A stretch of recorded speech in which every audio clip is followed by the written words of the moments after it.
Have you ever doubted yourself at the gym or working out at home? Have you ever wondered how you should structure your workout for maximum effectiveness? Well, in this video, I'm going to set out how to structure the perfect 30-minute workout at home with limited equipment. We'll use what we have, including body weight, exercises, and put together a structure that you can take with you wherever you go. And if you make it to the end, I'm going to give you a bonus 7th step, which will take your health and wellness to a whole new level. Let's dive in.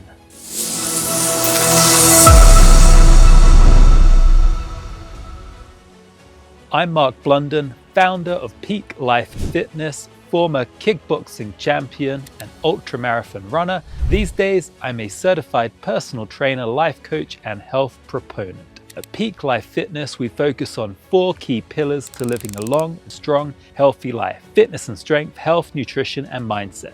Together, these pillars will give you the foundation for living your peak life. To unlock your peak life, hit subscribe and let's dive in.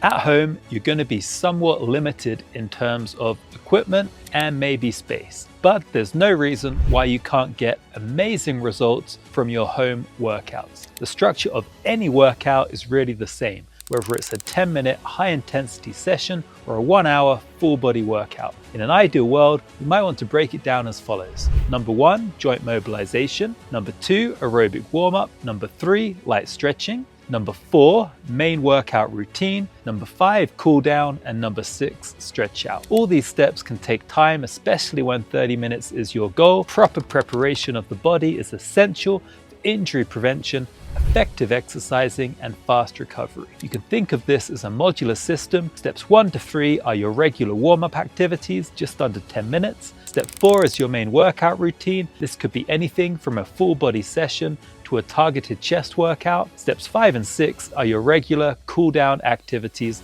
which last about 5 minutes. So to lengthen your workout and target more muscle groups, you just need to increase step 4 to your desired length. This can be done progressively over time to get to your peak level. But always remember to get in your warm-up routine and your cool down steps for safe and effective exercise. Okay, let's start with our joint mobilization and a little dynamic stretching. The goal here is to loosen up the joints and muscles and get them ready for increased activity. I like to start from the head and move downwards. So we might start with some gentle head movements, left to right, up and down, side to side. Generally, I try to avoid circling my head as it never feels quite right. Next, some arm swings up and down, side to side, and maybe some arm circles if you can. Both arms forwards and both arms backwards. Let's extend our arms and bend them. Extend and bend, loosening up the elbow joints. Do a few reps on each arm, then move to the wrists. Some gentle movements up and down, side to side, maybe some circles if you can, a few in each direction.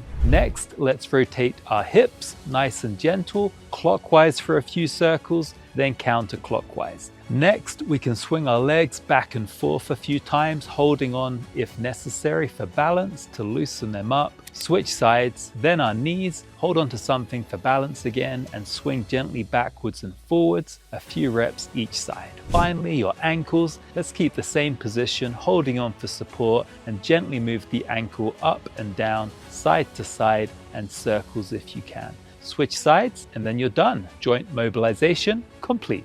Okay, next up is the 3-minute warm-up routine. Now that our joints are supple and ready for action, the goal is to elevate our heart rate to get a little more blood pumping around our body to prepare us for safe exercise. We might start with a brisk walk outside or walking on the spot, or perhaps a light jog outside or a light jog on the spot.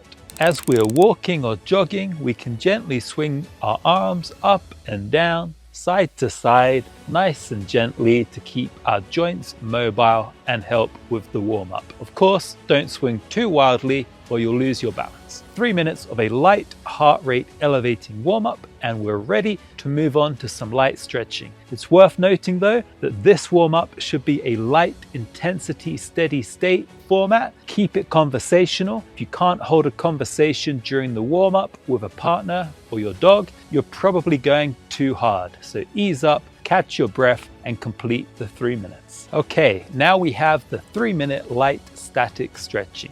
Our joints have been loosened up, our heart rate elevated, so more blood is pumping around the body to all of our muscles. Now let's do a light stretch to engage our muscles and help with injury prevention during the workout. Again, I'm going to start from the top and work down, but you could go the other way if you wanted to. I'm going to start with a good shoulder stretch. That's one arm across the body, palm to the sky, hold for 8 seconds, slowly release and change arms. Next, I'm going to stretch my triceps by putting one arm behind my head and pulling down if flexibility allows. Again, hold for 8 seconds, then change arms. This is a light static stretch process, continuing to prime our muscles for exercise. Next, I'm going to lean over to the left. Imagine that I'm pushing against a wall, stretching down my right side, hold for 8 seconds, gently release and switch to the other side. Next, I'm going to grab my left foot behind my back, holding onto something with my right hand as needed for support, and feel the stretch in the front of your left leg, your quadriceps. Hold for 8, gently release and change sides. Let's finish with a hamstring stretch. Back of the legs, we want to carefully bend over, keeping our knees straight. Try in an ideal world to touch your toes, but any distance downwards is great. Watch your balance, no bouncing. Hold for 8, then bend your knees, straighten your back and come up. That's it, we've completed our warm-up routine. Our body is ready for the workout. Have a sip of water, stay hydrated, which is the key to effective exercise and recovery, and we'll move on. Okay, so steps 1, 2, and 3 have been completed. Just a quick recap. Step 1 was joint mobilization. Step 2, light intensity warm-up. Step 3, light stretch. Our body is now ready. After a 9 or 10 minute warm-up, we've had some water, we're hydrated, we're ready for the main workout routine. In this workout, I'm going to do 5 minutes on my legs, 5 minutes on my chest, and 5 minutes on my back. That will take us up to 25 minutes because we had a 10-minute warm-up, then 15-minute main workout. At 25 minutes, we'll then have 5 minutes left for a cool down and a stretch off. That will total our 30-minute perfectly structured workout routine.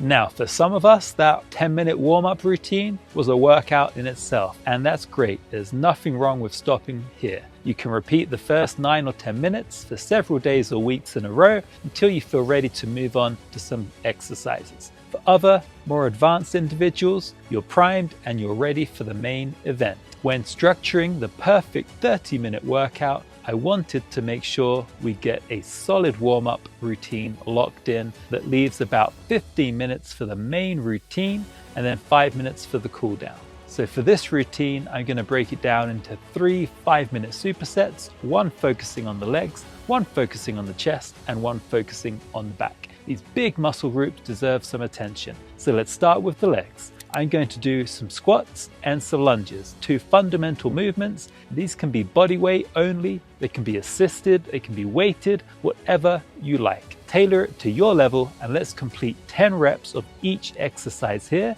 if you can. Slow, controlled movement is key for maximum effectiveness. So how do we do the squat? For an air squat, we want our feet hip width apart, toes pointing slightly out, hinge at the hips first, keep your chest tall and sit back into your heels. For a goblet squat, we want to hold a dumbbell or kettlebell at chest height. This cue keeps your torso upright and deepens your range of motion. If you struggle to hit depth with either of these, place a box or bench behind you and practice the box squat until you can sit lightly and stand with control. How to do the lunge? Starting position, stand tall, feet hip width apart, core engaged. Step, take a large step forward, keeping your torso upright and shoulders back. Lowering, lower your body, keep the front knee above your ankle, back knee nearly touching the ground. Pushing back, push through your front heel to return, controlling the movement without pushing off the back leg. Remember to hold on to a fixed object for support and progress slowly.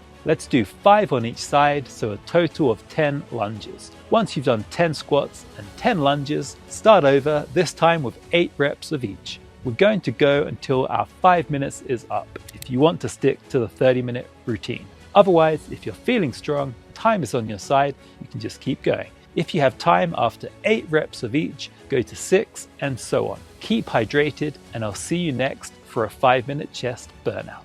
Okay, still have gas in the tank? Great, let's move on to our chest routine. This is another 5-minute superset, and superset, just in case you're not aware, is a method of training whereby you switch quickly between 2 different exercises before taking a short rest between sets. It's a great way to work out when you're time constrained. Remember, slow, controlled movement is key for maximum effectiveness. So how to do those chest exercises?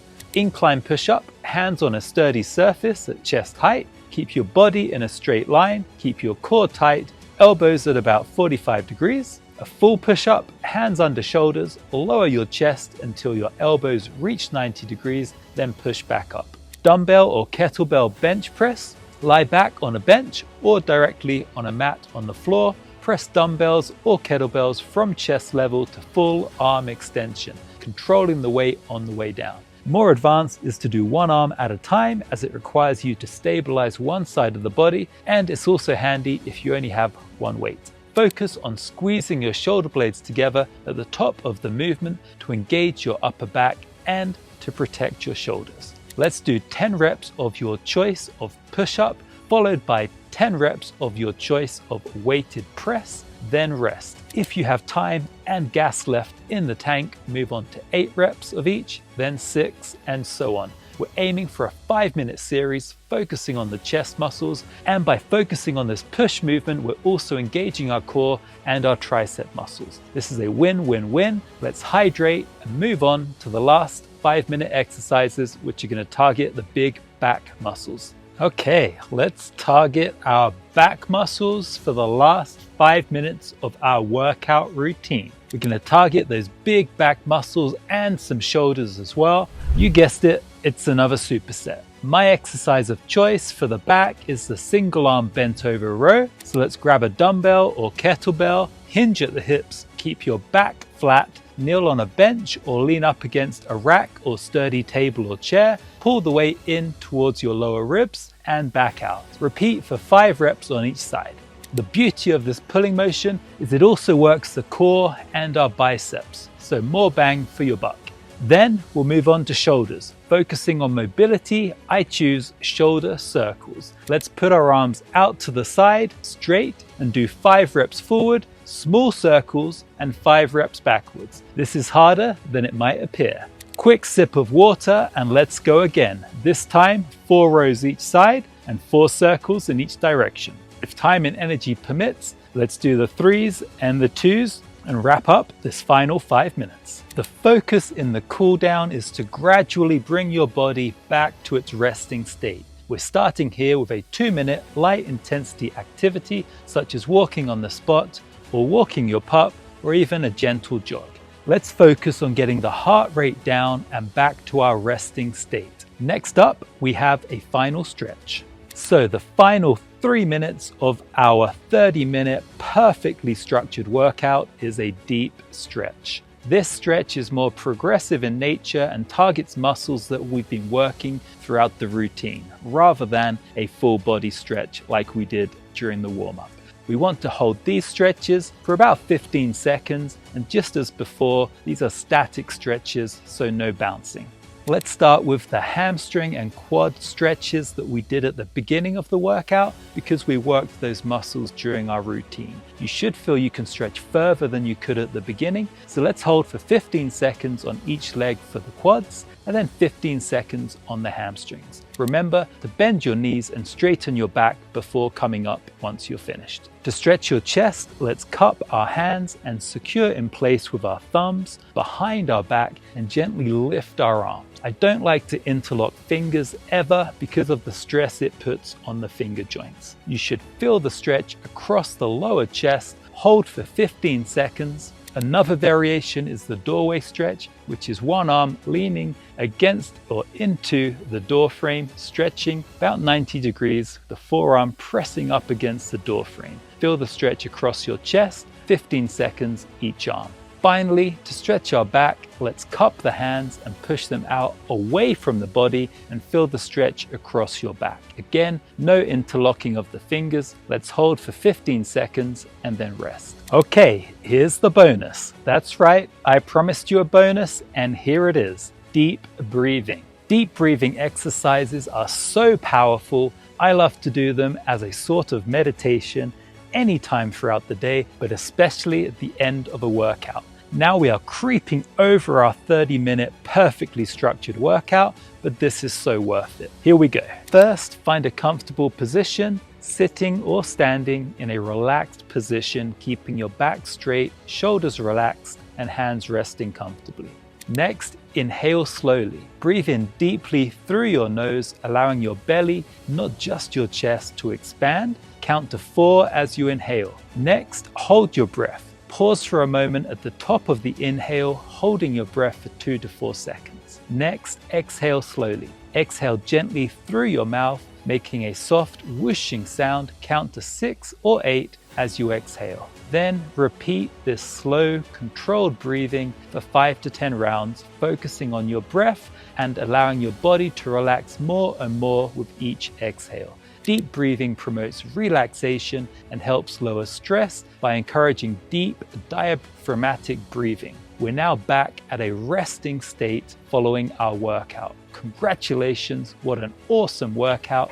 Remember to stay hydrated before, during, and after exercise. There you have it, a comprehensive, perfectly structured 30 minutes-ish workout routine, starting with a comprehensive warm-up, which included joint mobilization, light intensity warm-up and stretching, followed by a solid workout routine, and then a good cool-down routine with deep breathing added on. Today we focused on the legs, chest and back, 5 minutes each to make our 15-minute core workout section. Switch it up, but don't forget, get that warm-up routine in, get that cool-down routine in, stay hydrated, exercise safely, start gently, and slowly progress. You'll be well on your way towards your peak life. Which exercises will you focus on this week? Drop a comment below. I can't wait to cheer you on. And if you'd like a structured program built around these movements or more, head over to Peak Life Fitness in the link below.